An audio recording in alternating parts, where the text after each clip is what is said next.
3 days after I buried my husband, I pulled into my own driveway and found the locks changed, my clothes stuffed into garbage bags on the porch, and my stepson standing in the doorway telling me, loud enough for the whole street to hear, that family property stays with family, and that I was never really family at all.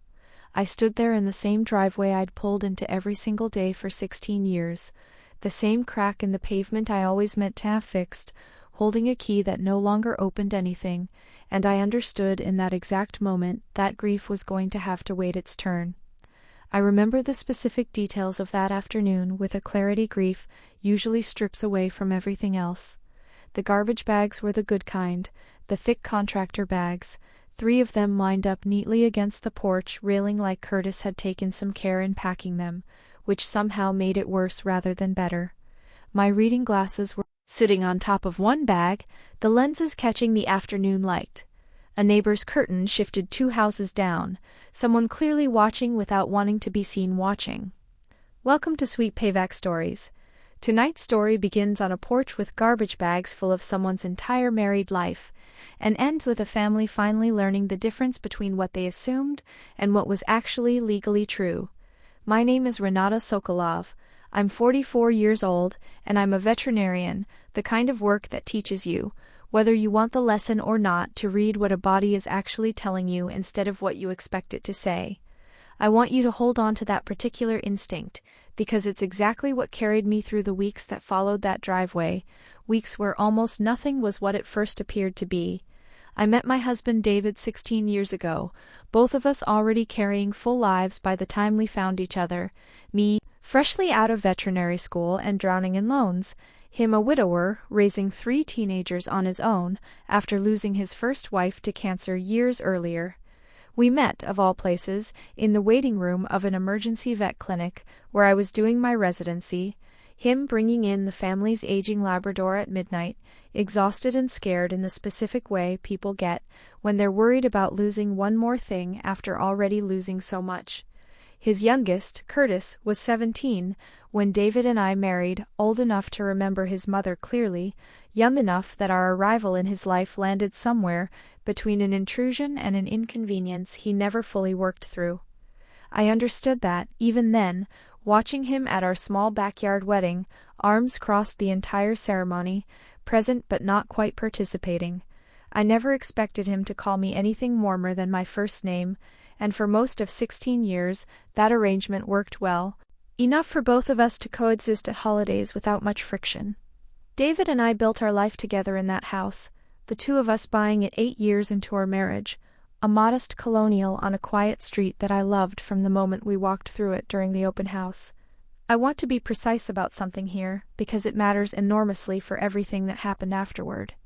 That house wasn't purchased with money David inherited from his own family, whatever story had quietly taken root among his children over the years. It was purchased primarily with my own savings, built up over years of running a growing veterinary practice, structured, at the time, as a majority tenancy in common, specifically in my name, a detail David and I discussed carefully with our own attorney, and simply never made a point of correcting whenever his kids assumed otherwise. We let it go, both of us, because correcting it always felt like it would reopen old wounds about his first wife's memory, about money, about things neither of us particularly wanted to relitigate at a family dinner. I understand now how much quieter kindness can sometimes cost you later. David died suddenly, a heart attack on an ordinary Tuesday morning that gave neither of us any warning at all, and the funeral itself passed in the specific blur grief gives you casseroles and condolence cards and a fog I still can't fully account for in memory. 3 days later, I drove home from a quiet lunch with my sister and found my own front door standing slightly open, my key refusing to turn in a lock that had clearly recently been replaced. Curtis stood in the doorway when I got out of my car, arms crossed, his voice already raised before I'd made it up the front walk. "Family property stays with family," he said, loud enough that I saw a neighbor's curtain shift 2 houses down. "You were never really family, Renata. You know that." "Curtis, this is my house," I said, keeping my voice level even as my hands shook around my car keys. "You need to give me a minute to process what's actually happening here." He shook his head, planting himself more firmly in the doorway. Dad built this family before you ever showed up. This was always going to come back to us eventually. I'm just handling it now instead of waiting."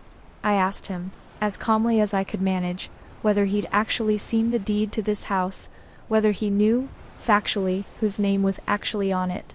He faltered for just a second, a flicker of uncertainty crossing his face before the certainty slammed back into place. "It doesn't matter what some piece of paper says. You know what's right."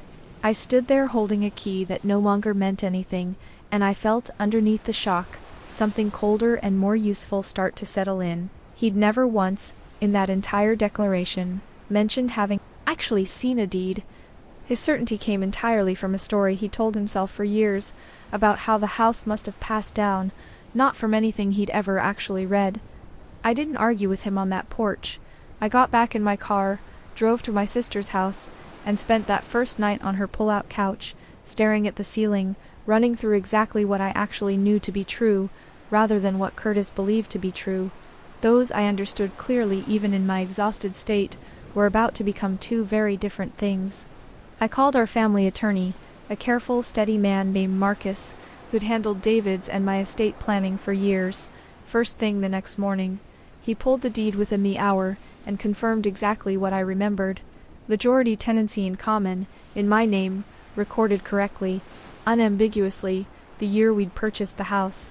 "He can't legally lock you out of a home you majority own," Renata, Marcus, told me. "Whatever he believes about the family, the county doesn't share his belief." That should have been the end of it. A clean, simple correction. It wasn't because the house, it turned out, wasn't actually the only thing Curtis had his eye on. My office manager at the veterinary clinic, a sharp, protective woman named Bettina who'd worked alongside me for over a decade, called me 2 days later, her voice tight with concern. She told me Curtis had reached out to our practice's landlord-adjacent holding entity, the LLC, that technically owned the building housing our clinic, asking pointed, detailed questions about the family's ownership stake in the practice itself. I sat with that information for a long moment, feeling the ground shift again beneath something I'd thought was settled and safe. Going through David's home office that same week, boxes of old paperwork I hadn't yet found the strength to sort through, I found an old ledger, his handwriting cramped and familiar in the margins, detailing a loan his own father had made him decades earlier to help purchase the clinic building, back before David and I had even met. Cross-referencing it against our old bank statements, I confirmed something I'd genuinely forgotten in the haze of the intervening years. We had fully repaid that loan, in full with interest, nearly a decade earlier, long before Curtis was ever an adult with any real stake in how the family's finances actually worked. Whatever claim Curtis believed existed, tracing back to his grandfather's original money, had been settled and closed years before this entire situation began. An old colleague of David's, a fellow veterinarian named Philip, who'd known our family for years, called me not long after, clearly uneasy but unwilling to stay silent. He told me Curtis had been in preliminary talks with a regional veterinary chain interested in acquiring family-owned independent practices, conversations that could only make sense if Curtis genuinely believed he already held some kind of controlling interest in ours.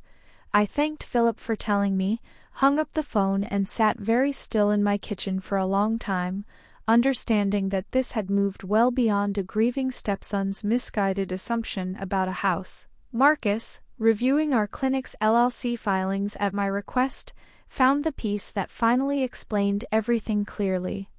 A recently filed amendment to our operating agreement listed Curtis as a 50% member of the practice, a change that legally required my signature as the other majority owner, a signature I had never given, dated during the disoriented, grief-heavy week immediately following David's death, a week I could barely account for in any real detail at all.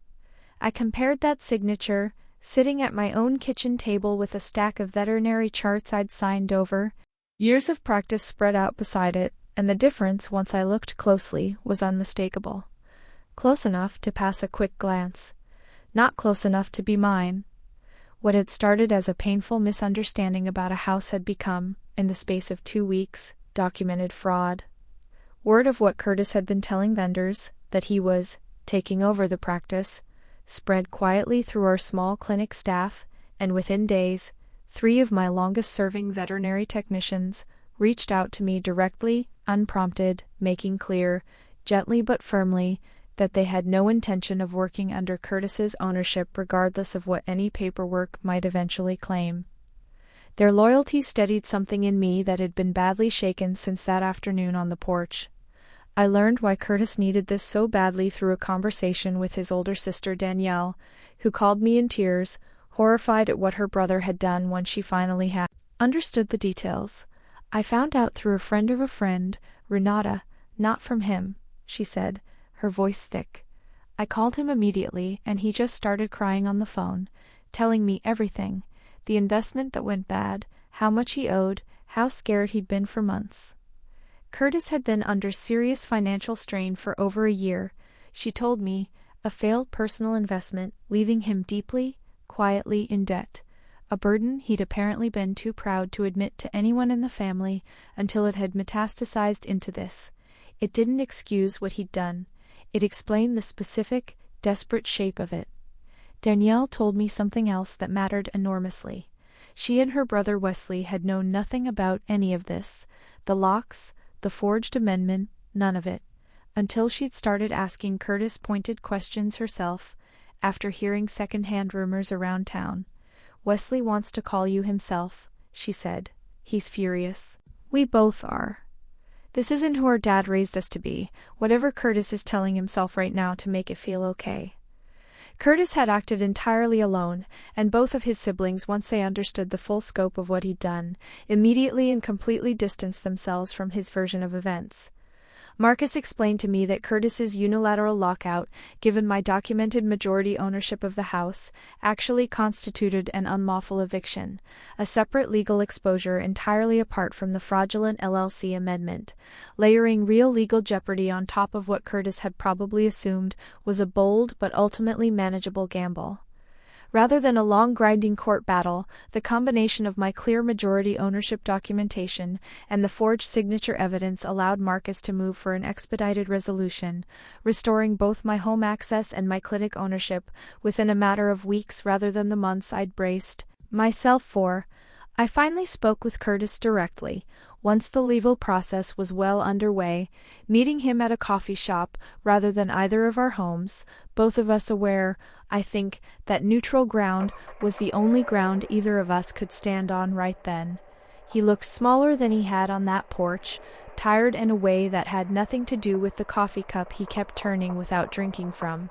His anger cracked into something rawer than I'd ever seen from him. "I never felt like he chose me the way he chose you," he admitted, staring at his coffee rather than at me.